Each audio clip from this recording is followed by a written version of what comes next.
everyone, welcome back to my channel, and if you're new here, welcome. Don't forget to subscribe and follow all my other social media. Today's video is about something that I have gotten a lot of questions about, and it's these. These were not here in my last video. Yeah, I got boobs. So I'm just gonna tell you guys like the answer to a lot of questions I've gotten, as well as like things that I wish that I knew before I went in and got a boob job. I'm just gonna jump into the little questions. The first one that I have probably gotten the most is, why did I get them done? And honestly, I feel like I shouldn't really have to explain why. Like, it's my body, I could and I felt like it. I wanted boobs, so I just got boobs. Like, I don't really know what else to say about that. Like, I have my personal reasons. Like, I wasn't really a fan of the shape before. I wanted them to be a lot more round and a bit bigger, especially for like cosplay and under boob shirts. The second question I've gotten a lot is, how much did it cost? Who is my surgeon? And where did I get it done? So I went to Signature Plastic Surgery in Vegas, and my surgeon was Dr. Shah. He's absolutely fantastic. He answered all of my questions in great detail. As for what I paid, if I told you just what I paid for the surgery itself, that really wouldn't be a good answer, because there's so many other things that you have to pay for. Like, you have to buy all your medication, you have to like drive to and from your appointments before your surgery, you have to buy post-surgical bras, you have to replace all of your like actual bras if you want to wear bras afterwards. You have to account for the fact that you won't really be able to like work for 2 to 4 weeks, so that's expensive. And like, you can't lift over 5 pounds for 4 weeks, which means that like things like grocery shopping and cooking are really difficult. So you're gonna have to like account for the money that you'd spend on like DoorDash or Postmates or really just any food delivery service if you don't have someone there cooking for you and you aren't like physically able to do these things. So all of that considered, I spent around $6,000 for the surgery and all of that other stuff. Where did I get my incisions and what size did I go to was also super common.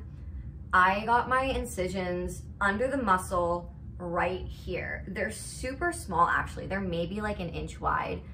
They aren't really even that noticeable because they're right in like the fold under your boob. So when like your boobs kind of hang down over them slightly, like you can't really even see them. Like, I thought it would be way worse, but I'm not bothered by them at all. Like, I have a feeling that once they heal completely, even if there's still visible scars, it's not going to be something that I like care about or I'm self-conscious about or anything like that. Plus, like, scars don't really bother me much anyway. So this is a complicated answer. Sizing for implants is weird because there are a lot of different variables. Like, there's silicone, saline, gummy bear. I got gummy bear implants, which is like the cohesive silicone gel. So if like, in the rare case your implant does rupture, it's not gonna like leak into your boob. It just kind of like stays there, like if you were to cut a gummy bear in half. And I also got high profile. There's low, moderate, high, and extra high profiles. The implants that they had me try on underneath the sports bra when they were like sizing me were a different brand, and they were either low or medium profile. I think they might have actually been low profile, because in order to get like an accurate representation of the size that I would have with the high profile, I decided on 650 cc's, which translated to, in what I actually got, 590 cc's. So in a bra, they looked exactly the same, But they were different numbers. So I now am like around a 32 F cup. I probably can't really tell unless you like know me in person. My size, I am not a small person. It might look like it because I'm sitting on a king size bed, but like I am not tiny. If like most of my friends were to get that size implant, especially like my friends who are like below 5'6" with a smaller frame, it would look absolutely ridiculous on them. But I am 5'7", I'm like 140 pounds, depending on the day. And my hips measure out to 38 inches, my waist is 23, and now my boobs are also 38 inches. So even though I'm literally an F cup and like they are quite large, I feel like they look very proportionate to my body type. I also have pretty broad shoulders. So like if I were to get 350 cc's, which is, I guess, the average implant size. I was looking it up, but I'm also taller than the average girl as well. I would look flat chested. You would not really be able to tell a difference between like the bra size I was before and the implant size, except for maybe because of the shape. So I got 590 cc's under the muscle, gummy bear silicone. And that put me at a 32F. I actually grabbed 2 bras. I got super excited before my surgery. Everyone told me like, don't like buy bras for yourself before your surgery because you'll never know what size you are after, which is absolutely true because when you get your implants under the muscle, they shrink down a little bit. And also an implant over your boob in the sports bra doesn't account for like swelling and compression under your chest.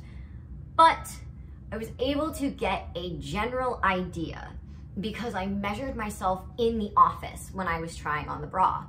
And Victoria's Secret was having a sale on these, so I had to. This is a 32F bra. I think I actually did pretty good with the sizing because this is like, that's a pretty good amount of coverage. I maybe actually could have gone a cup size bigger, but I don't think they carry a cup size bigger in a 32-inch band. This is my old bra, which is a 32C. And this is now like a third of my titty, maybe. This used to be slightly loose on me. They're both just like regular Victoria's Secret push-up bras.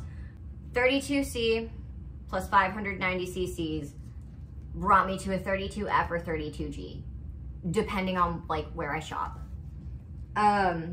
Initial appearance and bruising. So I didn't bruise at all. I was honestly like expecting to come out of the surgery room with my tits like black and blue and like oozing around the incisions, and I expected to look terrible. Even around the incision, did not have any bruising at all. And I feel like a lot of the images I saw online were just from, I'm sure it depends a lot on your body too, but I'm sure a lot of them were just from surgeons who aren't as good. Like I made sure to do a lot of research, look at before and after pictures like on the surgeon's website, made sure they were board certified, like did a lot of research on my surgeon, which is super important because like you're literally getting your body cut open and having a foreign substance like shoved inside of you. You want to make sure they know what they're doing because that can like ruin you. So yeah, make sure you have a good surgeon, make sure they're board certified, make sure they have good reviews, and your boobs will look better immediately. However, when you get your boobs done, like it's not like you go in for surgery and then you walk out and like suddenly you have these like gorgeous boobs and you can go put on a bikini. I'll insert a couple pictures, but like when you come out of the surgeon office, your boobs are gonna be up to your collarbones and they're going to be square because your skin is not used to being stretched. It's not like you can stretch your skin like before going in. You can't really prep your body like aesthetically for your boobs because like the implants are going inside of you. So when they go in, especially if they're under the muscle, They're going to sit super high up, and they're going to be swollen, so they're going to be even further high up. They're going to be very, very hard for the first few days. And they're going to sit over your pectoral muscles or under your pectoral muscles, and they're going to mold to the shape of your pectoral muscles. So they're going to look flat, high up, and square. And they're going to stay like that for at least a week. I got my boobs done a week before Christmas. Today's January 2nd, so December 18th. I got them done on December 18th. And they look like this now. They're still not perfectly round. My nipples still sit kind of low. They haven't dropped yet, but they do look pretty good. However, if I like turn to the side, you can see where they kind of like jut out and then go down at an angle instead of being round.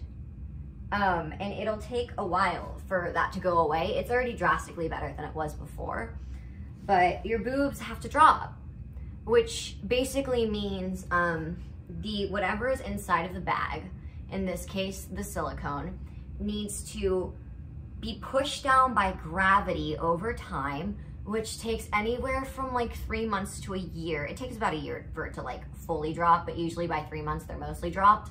But the silicone gravitates from the top of the bag to the bottom of the bag.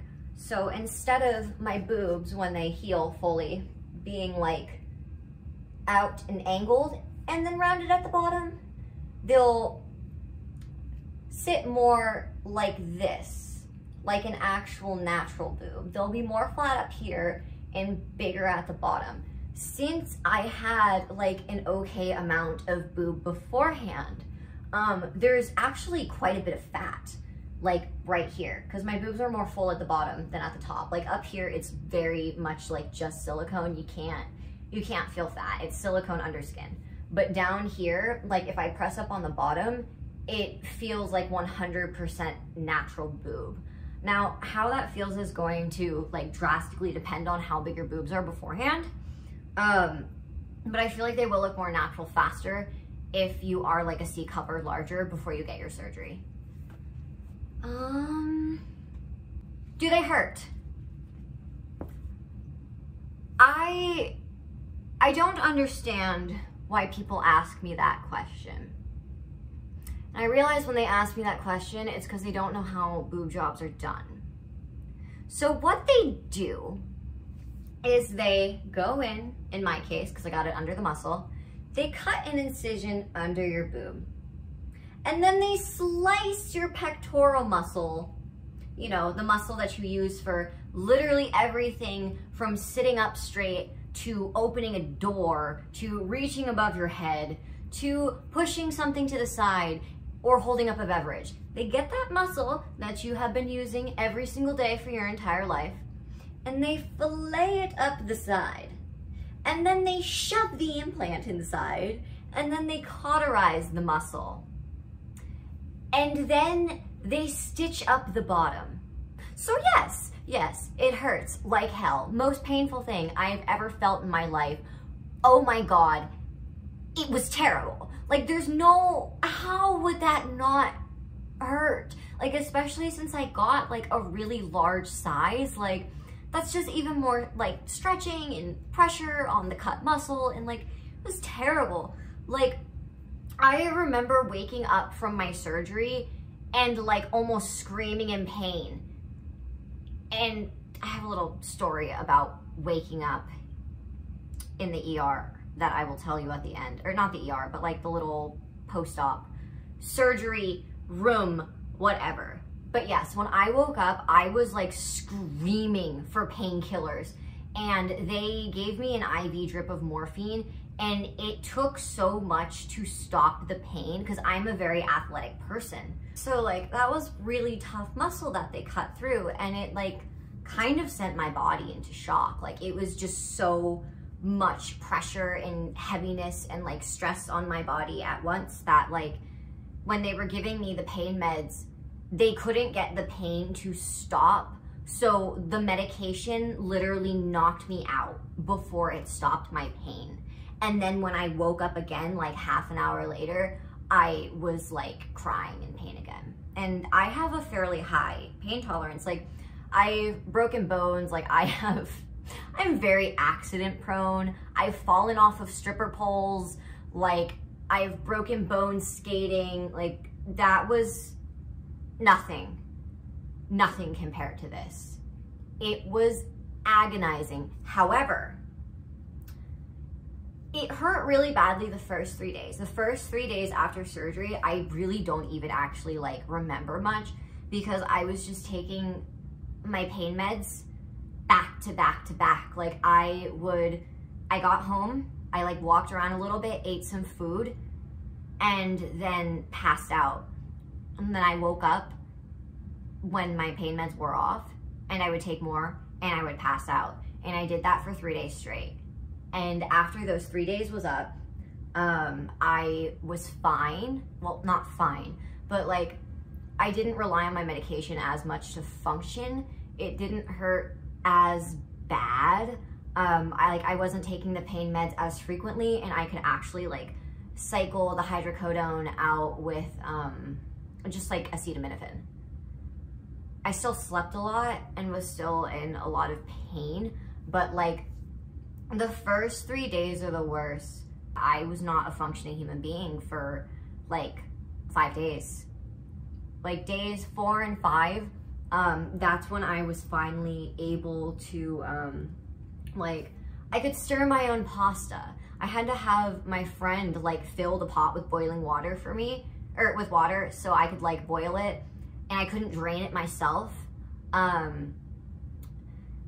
So like, I could kind of function. I could function a little bit, but the thing is, since it's still a surgery, little tasks will make you exhausted. Like, I wasn't able to do my hair and makeup fully until a couple of days ago, actually, because like showering made me tired. I would make my bed and I'd take a shower and I'd do my skincare and put my clothes back on, and I would be ready to go back to sleep because that took too much out of me. It took about a week and a half before I could do my hair, a full face of makeup, go run errands, and like make this bed by myself. A week and a half is what it took. A week and a half, I was completely freaking useless. So like, mentally prepare. Honestly, like, that was one of the things that got me the most, was like having to ask for help for literally everything. Like, I couldn't shower by myself for like a week. I couldn't put my own surgical bra on afterwards. Like, I couldn't pull clothes above my head. And it's just like these little things that like I never thought in my life that I wouldn't be able to do. And I felt super helpless, which I hate, because like, I'm a very self-sufficient person. I don't want to ask for help for anything. Even if it's something stupidly difficult that I should not be doing by myself in the first place, I hate asking for help. And I had to actually like force my brain to work past that. And I beat myself up over it a lot while I was recovering. So like, if you get your boobs done, really try to mentally prepare for that. Because if you don't and you're stubborn like me, it is agonizing. Let's see, how do I feel now? Now, I feel fantastic. Part of why I felt so crappy before and after surgery too is 2 weeks before, and I actually got cleared early afterwards. I was supposed to wait 2 weeks after, but I ended up only having to wait a week. I had to stop taking all of my medications, including like vitamins and supplements. Like, I couldn't even like drink energy drinks. So like, I had to go cold turkey off of my meds for 3 weeks, and then in the middle of that got a major surgery, and my body was just like not having it, and my mental health went to shit. It was horrible. That was also a really hard part, was like, I couldn't do anything to like help my mood because I literally couldn't do anything. But now I'm back on my meds. I can actually kind of do things. I can drive my car. I can carry really light grocery bags. I can cook my own food again just fine. I can clean the entire house and not feel like I'm dying afterwards. So now, a little over 2 weeks post-op, I am feeling fantastic. I do get random, like, you know, like pins and needles feeling? I'll get that in like concentrated spots of my boobs. And what it is like, if the implant swells a certain way or swells a lot, it can press on nerve endings and that can hurt. There's also like, you know, like little muscle spasm pings. So that's the only time it really like hurts. But like other than that, I feel pretty okay now. I'm definitely not back to where I was, but like I'm a moderately functioning human being. So the last question I'm going to answer is, oh, sorry, I guess two, is how old do you have to be to get a boob job? So specifics vary by state. Some states it's 18, some states it's 19. I believe it's 18 most places. However, 18-year-olds can get saline implants, but in some states, you aren't actually supposed to get silicone until you're over a certain age.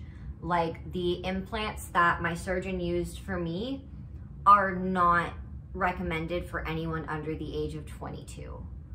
I don't know exactly why, probably because like saline's a little more safe for the body than silicone, but I'm 22 and I got mine done.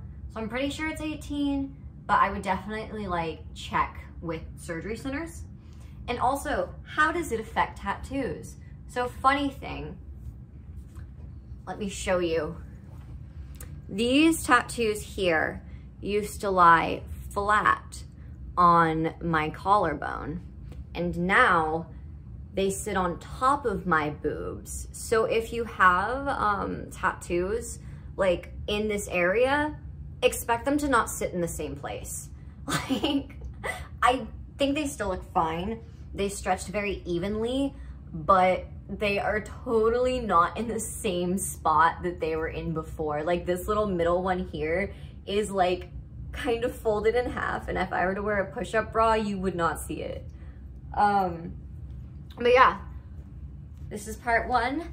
I shall talk about the actual procedure itself and like going into the doctor's office, as well as things that I wish people had told me in the next video. If you liked the video or found it helpful, please like it, comment, subscribe if you haven't. And also note that like I'm not telling anyone to get plastic surgery. I'm literally just explaining like my experience. It's my body. I wanted to do this thing to it. Your body's your body, and don't let anyone tell you like what to do with it. If you want to get plastic surgery, cool, do it because you want to, not because someone's making you. And make sure you like research your surgeon. If you just are bored and watching this video because you're curious and you never plan on getting plastic surgery ever, that's cool too. Like, all bodies are fantastic. I just like mine looking a very specific way.